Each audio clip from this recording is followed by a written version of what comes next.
Hey mga kakikis! Pakita ko sa inyo ngayon kung paano ko ginawa yung putol na daliri na cake topper sa Halloween cake na to.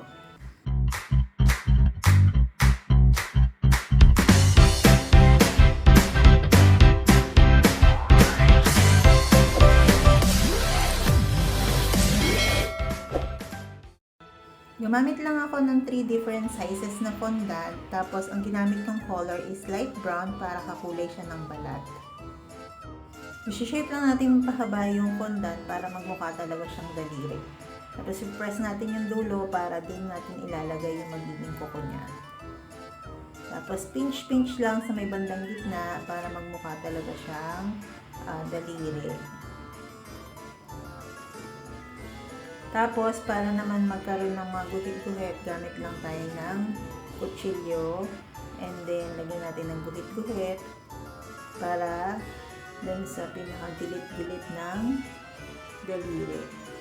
Then, putulin yung dulo para mukha talaga siyang pinutol na daliri.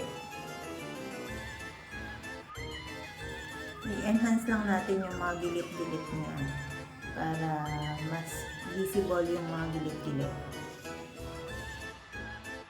Next naman is yung hinlalaki. Same procedure lang as kanina, pero this time medyo mas mataba yung fondant kasi nga hinlalaki siya. Then pinch lang din ulit yung pinakadulot, tapos putulin yung kabilang side, and then lalagyan din natin ng gilid-gilid. Pinch lang ulit natin yung pinakadulo, yung lagayan ng kuko. Using same color ng fondant, yun na rin yung gagamitin natin pinakakuko niya. Yan. Press lang natin ng malapad and manipis, tapos i-shape natin siya na pakuko.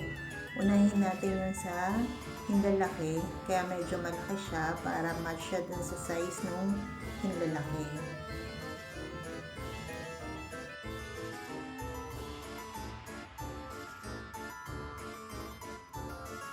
Mas maliit siya compare sa kanina, pero mas maliit o mas manipis yung pinaka daliri niya. Shape lang natin mabuti para magmukha talaga siyang kuko. Hindi na pala ako gumamit dito ng tubig pantikit kasi basa naman yung fondant, kaya didikit naman na siya. Yan, okay na siya.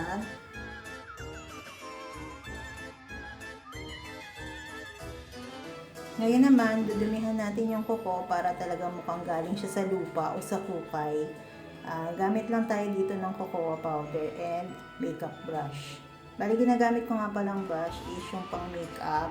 Pero yung brush naman na yan is pang cake ko lang talaga. Nagpalit ako ng size ng brush para mas makakover natin ng buo yung mga daliri.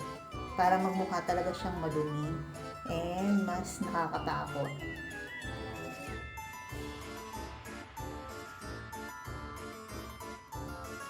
Pagkatapos nating dumihan yung parehong daliri at mukha na siya talagang galing sa lupa, kulayan naman natin siya ng color red para may mukhang talsik ng dugo. This time, ang ginamit kong brush yung mas manipis.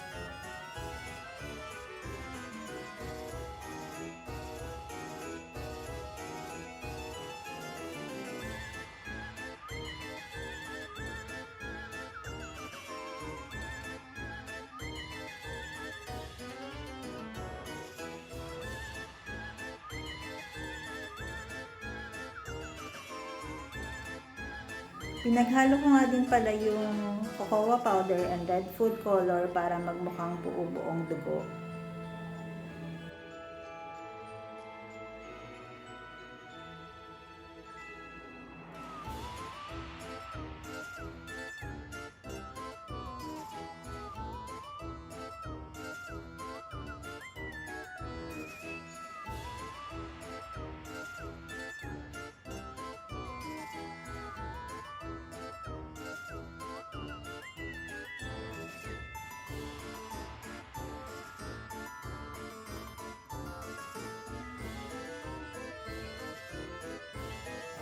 Ito na ang ating finished product. Pwede na siyang itopper sa cake.